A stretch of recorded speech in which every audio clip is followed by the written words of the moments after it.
Hi, welcome to our second discussion of the Aksharasamamnaya. Last time we covered the first sutra, A-I-Urn, and we mentioned the fact that the final consonant, n, is an indicatory tag that functions as part of the mechanism of the grammar. It gets the name it by a sutra halantyam. As a result of getting the name it, once it has served its indicatory function, then it disappears, adarshanam lopaha. So when we say arn, what we really mean is a-i-u. And that's what we'll be left with anytime arn might appear by itself in the grammar. Likewise, in or un. So a-i-un, our first sutra. Now that we have a feeling for some of the basics, we can go along a little bit more quickly. I also mentioned that the name for arn as a grouping of letters by adirantyena seheta, the first along with the last, is given the name pratyahara, although that's not actually a technical term in the grammar, as far as I know anyway. It's just a way that grammarians have come to refer to the output of that sutra, adirantyena seheta. So, a-i-urn, arn, and so on. The next sutra is ruluk. Ruluk. That's the vocalic r, and l, and k as the final it. So, ruluk. Ruluk. Now, we won't go over the number of friends and relations, as I call them, or savarnas of every letter, but it is important, especially for the vowels, although it occurs elsewhere too. So in the case of r and l, there are a few little fine points. The r, as with the other simple vowels, has 18 savarna forms. L only has 12 because there is no dirgha l. There is only short and prolongated hrasva and pluta, along with all of the anunasaka, ananunasaka forms and the udata, anudata, and swarita forms. So now we have a-i-urn ruluk. If we say ak, then we have a-i-u ruluk. We have that grouping of letters, ak, a-i-u ruluk.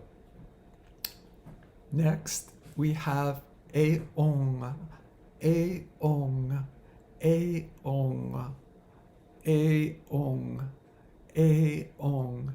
Now, the A and O also have only 12 savarna forms, this time because these letters do not have hrasva forms, only dirgha and pluta.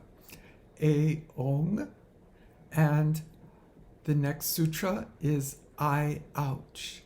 I-ouch. I and ow also only have 12 forms because they also do not have hrasva. We're going to pause here because we now have a grouping of letters from these sutras that are highly significant. So if we look at some of the pratyaharas that can be generated from these sutras, one of the first that comes up and is of great importance in the grammar is ach. Ach. Now, this is just, I guess you could say, personal preference. But when a pratyahara occurs in the grammar, most of us, most of the time, have to kind of run through the sutras in our mind, except for the very, very common ones, to be sure we know which letters are there. Now, at least in my case, as I say them to myself, and I should do that only out loud, as we know, I include the it just because that flows more easily. Although in my mind, I'm also simultaneously deleting them. So if I were to say, what is ach? I would think a-i-un, ruluk, eong, I-ouch. And I would know that what that leaves me with is a-i-u, ruluk, a-o, I-ouch. Or put otherwise, all of the vowels. So in the grammar, anytime that Parnini wants to refer to all of the vowels, and only to all of the vowels, in all of their forms, he will simply say ach, ach.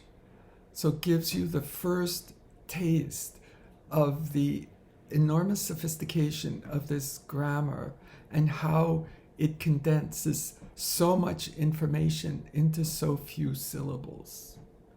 So we'll just briefly touch on a couple of other pratyahara derivable from these sutras, and then we'll pause for the moment.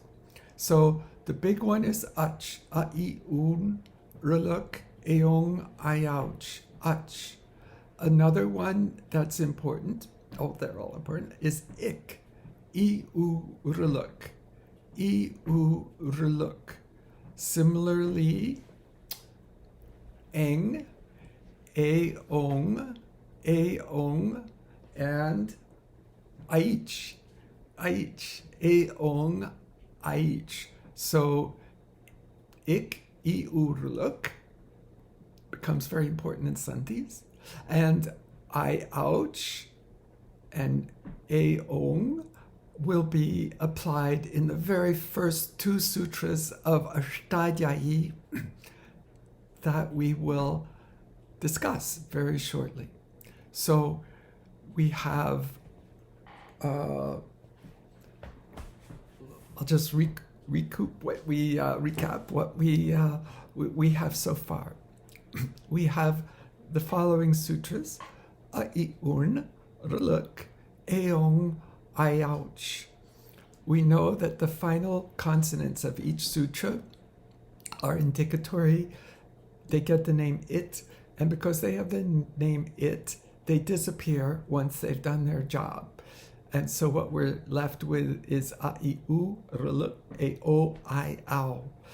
And we also know that any letter taken with one of the final consonants, which are given the name it, constitute a grouping of letters that we have come to call pratyahara.